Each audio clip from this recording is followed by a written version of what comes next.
దయచేసి ఓకే వదిలేండి. 2000 నాకు రిజల్ట్స్ టీవీలో చూడాలా లేదా నేను కూర్చొని ఆలోచిస్తా ఉన్నా. నాకేమనిపించిందంటే కూటమి అఖండ మెజారిటీతో గెలవబోతున్నది నాకు అర్థమైంది, నాకు తెలుసు.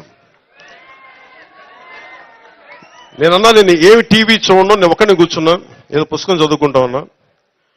ఎవరన్నా సరే వచ్చి నాకు చెప్పండి, మనం కూటమి గెలిచింది, జనసేన మొత్తం అన్ని స్థానాలు గెలిచింది, పవన్ కళ్యాణ్ పిఠాపురంలో గెలిచాడు. ఈరోజు ఇది చెప్పను. నేను చూడలా. ఎందుకు చూడలేదంటే నేను నా మనసుకి ఎట్లాంటి సంకేతాలను పంపదలుచుకోలే, టెన్షన్ పడదలుచుకోలే. నాకు అనిపించింది నా కర్మ నేను బాగా చేశాను, నా బాధ్యత నేను సరిగ్గా నిర్వర్తించా, వెనకడుగు ఇలా నిలబడ్డా.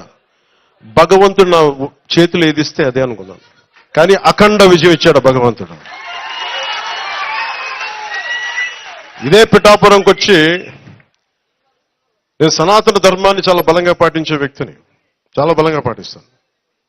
అలాగే అన్ని మతాల్ని సమానంగా గౌరవించాను. అదే మన పిఠాపురంలో బంగారు పాపం దర్గా దగ్గరికి వెళ్ళాను. అక్కడ లోపలికి వెళ్తే ఎంత బలమైన నాకు ఒకసారి శక్తి అనిపించిందంటే లోపల మొత్తం ఆలోచనలు ఆగిపోయినాయి. చూడటానికి కరెక్ట్గా ఇంతే ఉంది, ఒక 3 అడుగులు కూడా లేదు, 2 అడుగులే ఉంది ఆ దర్గాకి దానికి లోపలికి స్థలం. ఎంత శక్తివంతంగా అనిపించిందో నాకు. అలాగే నేను మన ఉప్పాడ యాత్ర మనకి మీటింగ్కి వెళ్తా ఉంటే ఒక తల్లి ఒక బైబుల్లోని ఒక సూక్తి మన ఒక పేజ్ చదువుతా ఉంటే, ప్రార్థన చదువుతా ఉంటే నేను కదిలిపోయాను. ఆ తల్లి పాదాలకి నమస్కారం పెట్టాను. అలాగా ఒక మతం కాదు, ఒక కులం కాదు, అందరూ కలిసి ఎంత ఘనమైన విజయాన్ని నాకు ఇచ్చినందుకు అలాంటి నాకంటే వయసులో పెద్దలందరికీ కూడా, నాకంటే వయసులో ఉన్న పెద్దలందరికీ కూడా నా పాదాభివందనాలు. అంత గొప్పగా దీవించారు. ఈరోజు మీరు అందించిన ఈ విజయం నాకు దేశ చరిత్రనే తిప్పగలిగే అంత శక్తినిచ్చింది నాకు. అంటే దేశం కోసం పనిచేయడానికి శక్తినిచ్చింది విజయం. ఒక్కొక్కసారి ఎంత దెబ్బలు తిన్నా చిన్నపాటి విజయం, ఒక చిన్నపాటి వెన్ను మీద సున్నితంగా తట్టు, నాకు అలాంటి బలమైన నాకు మీరు నిలబడ్డారు, నేను మర్చిపోలేను. నేను చాలాసార్లు చెప్తాను, నా కడ వరకు, నా ఆఖరి శ్వాస వరకు నేను ప్రజల కోసమే పనిచేస్తాను.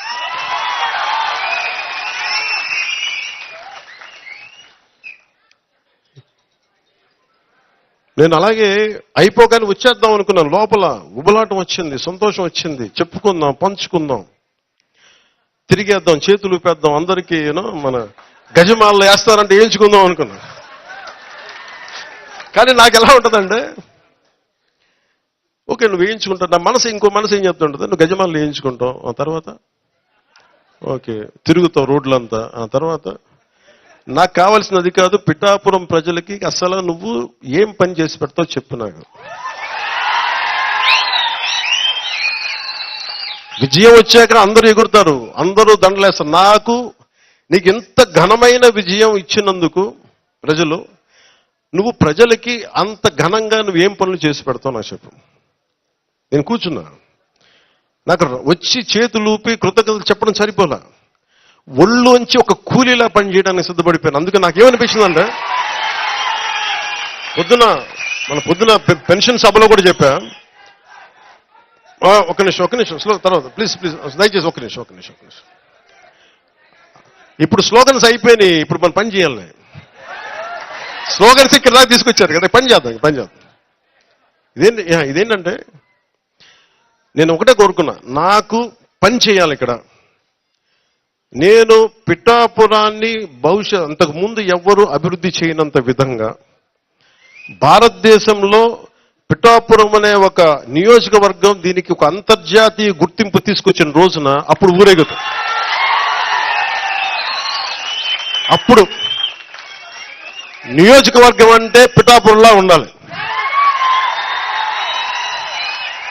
మతాల సామరస్యత కానీ, భిన్నమైన మతాల సామరస్యత కానీ, భిన్నమైన మనకి సమూహాల మధ్య సామరస్యత కానీ, అభివృద్ధి కానీ, చూడటానికి చక్కటి పల్లెటూరి వాతావరణం ఉండి, ఒకవైపు దర్గా, ఇంకొక వైపు ఆంధ్ర బాప్టిస్ట్ చర్చ్, ఇంకొక వైపు మనకి అమ్మవారి గుడి, కుక్కుటేశ్వర స్వామి, దత్తా శ్రీపాద శ్రీవల్లభుడు.